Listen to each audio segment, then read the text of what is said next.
Hey bird nerds, it's Diane Burrows here from BirdSupplies.com, coming to you from Denver on December 20th, 2022.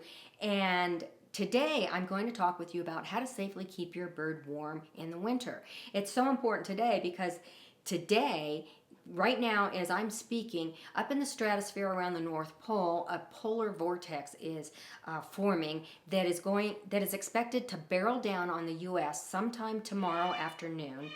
And temperatures in Denver are going to go from 45 today to minus 15 tomorrow evening. So, it is really relevant that we talk about how to keep your birds safely warm in the winter. But also, I have a number of clients and customers who are on fixed incomes, and heating the house has gotten really expensive lately. I mean, I just got my gas bill the other day, and it was $195 for my little house, and I can't imagine what it's going to be next month when I've had to heat my house through this polar vortex. It's kind of scary. So let's talk a little bit about how do we know if our birds are getting cold or chilled.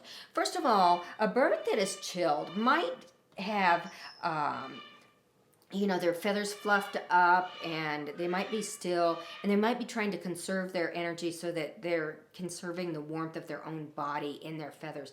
Feathers are a little bit insulating, but not really efficient. I mean, our birds are from, rainforests and jungles where the temperatures kind of range from 75 to 85 in that ballpark. And so they're not adapted to thrive in cold weather. And so when actually the temperatures get below 50, our birds are really prone to getting chilled. And so that's what they do. They fluff up their feathers. They may develop some respiratory issues during that. And they're very susceptible to getting very sick pretty quickly when they get chilled. So you really want to keep your bird warm in the winter. But on top of that, another thing that you have to worry about is that our birds, they have different respiratory needs than we have. So if you think about a bird that flies through the jungle miles and miles a day, they have to have an incredibly efficient respiratory system. So your parrot, my parrots, all have a highly efficient respiratory system that allows them to absorb oxygen at levels that you and I can't even fathom. As they're flying in order to maintain that flight. So rather than having just, two lungs that, absorb the oxygen and move it throughout the bloodstream, our birds have lungs, but they also have like 7 to 9 air sacs throughout their entire body that actually efficiently sucks out that oxygen, so to speak, at such high efficient levels that will allow them to sustain flight.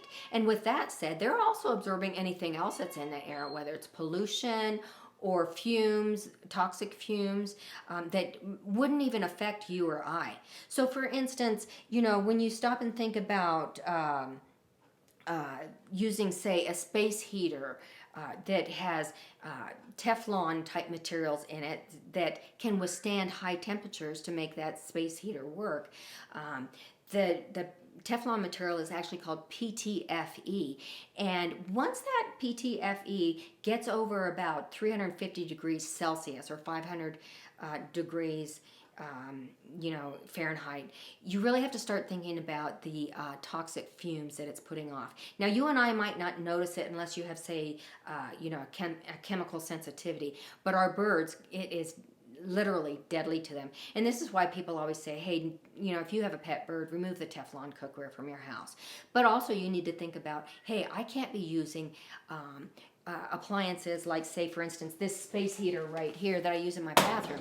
Now, I don't use this in the bathroom when my birds are around at all.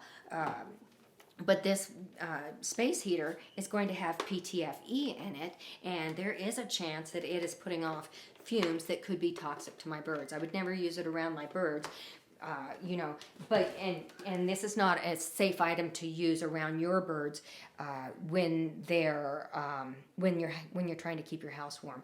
And you also wouldn't want to use propane heaters or kerosene heaters because, again, those fumes they can just be deadly, and it's not worth losing your bird over when there are safe alternatives out there, some safer ways to keep your bird warm. So let's talk about a couple of things that you can do to prevent them from getting chilled in the first place. Now, we all know, if you've studied anything about birds, that keeping your bird away from drafty windows and doors is very important. So if you're expecting to be in very cold weather, and or you're trying to conserve your bird's energy and conserve your furnace bill, your gas bill, move your bird's cage away from those doors and windows, especially when there's a polar vortex coming along. You might want to even cover the cage, like for instance, this evening and probably for the next 2 days, my little bird KIWI, whom I keep kind of near a window. It's not a drafty window, but it's definitely not worth playing with fire, so to speak, by letting her stay there. I'm going to move her cage into a interior bathroom where she will not have any exposure to potential drafts or anything. And those rooms are going to be a little bit easier for her to actually, stay warm in. So I could cover the cage, I can move it away from the windows, and I can also increase the interior household humidity. That makes it feel warmer when the house is a little bit warmer, or a little bit more humid. And it's safe to keep your bird in humidity levels from 40 to 60. Now, I wouldn't want to do that all year round or all winter around, because I don't want a mold problem in my house. But for a couple of days, that is an efficient way to help your bird sustain its level of warmth in a safe way without having to use any particular appliances or whatnot. So, stay away from the things that have toxic substances, and then the space heaters and the kerosene and propane heaters. But instead, think about maybe investing in some of these bird safe products. For instance, there's a company called K&H Manufacturing. It's actually right here in Colorado, in Colorado Springs. They make this item here called the Snuggle Up Cage Warmer. It's a thermostatically controlled device that doesn't get any hotter than about 102, and it's got these screws. You can attach it to the sides of the cage, hang it on there by your bird's favorite perch, and it's just a nice area. It'll just keep a little area around its favorite perch warm for it. One of the things I love about these K&H products, and most of them, is that they, especially the ones for parrots, is that they do have this protective wiring that if your bird were to get a hold of the electric cord, then it's not going to be able to chew through it. So K&H Manufacturing is a product that I highly recommend, just because it's a well-known U.S.-made company that has been manufacturing these bird-safe heating elements for a very long time. They also manufacture this thing here called the Thermo Perch. This one's a small one, and it's just fine for my African grays because it's so variable in diameter. And it attaches to the cage as well. I don't like to use this all the time, but it is definitely nice to have in an emergency. My vet has told me that she has seen a number of birds come in, with blisters, if you will, on their little foot pads. And so, it's not the first choice. The first choice would be the Snuggle Up, but this is definitely something that is really helpful, especially, and if you do use it, especially make sure that your bird has other areas where it can get off this and perch on a regular wood perch, rather than sit on something that might be hurting its feet. Now my thermal perch here does not have that protective wiring around it, the cord that I can see, or at least it's not external. It might have the rubber over it. But like I said, this isn't my first choice. The Snuggle Up is the first choice. Now, if you're in a pinch, another item to use would be, like, say, a lamp like this. Light bulbs actually put off a little bit of heat as they're working. And so, like, even though the housing on this particular device that I got at Lowe's is not large parrot friendly by a long shot, this would provide some warmth in a pinch if I needed it. Again, the wiring is not bird safe, it's not bird proof, but if I were worried about my electric bill and worried that my bird's going to get sick, I might put my sleep cage in, say, a bathroom, and have this hanging in the bathroom away from the cage so that it heats up the room just enough to keep the chill off. I know I use these, in fact I have them going right now in preparation for this polar vortex.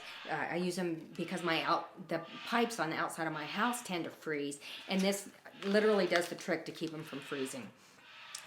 So that's another good choice in a pinch. A fourth choice, I guess, for you is going to be to get, like, say, go to PetSmart and get a a reptile heating lamp, which, you know, they come in like metal apparatuses that hold the bulb, and it's similar to a light bulb, only they're usually colored red, I believe, and they also just put off enough heat that'll help your bird sustain you know, warmth. And again, you know, I would, especially if you have drafty windows or you're not wanting to heat the whole house due to, you know, finances and stuff, you know, put your bird in a smaller area like a bathroom, and just allow the heat lamp to warm up the atmosphere. So there you have it. There's 4 ways to keep your bird warm and safe in the middle of a crazy once in 30 year polar vortex, or, you know, when the inflation is so high you can't afford your electric bill practically. So I hope it helps you out. Think about the Snuggle Up Cage Warmer, available on Amazon or on Better Bird sites. Same thing with the thermal perch. And if you need a pinch, you need to go get something now. You know, go to the pet store and get a reptile lamp. Now, just one more side note about these. I love to have these on hand, not just for the winter months, but, you know, say anytime that your bird gets sick and it starts going into shock. Our birds are masters at hiding sickness and illness. And by the time we notice that our bird is sick, they're usually really sick, and it's time to stabilize them very, very quickly. Again, you're going to want to get that sleep cage, hospital cage set up, use something to get them warm ASAP, and put them in a quiet place where they can rest until you can make a determination of, do I need to get this bird to the vet right now? Can I watch and wait just a few minutes? Now, I've got some other videos on that subject matter, but you can always call your avian vet about it too. But getting your bird warm when it's sick is one of the fastest ways to help it recover. So hope you found this helpful. Happy holidays, stay warm out there, and we'll talk next time. Bye-bye.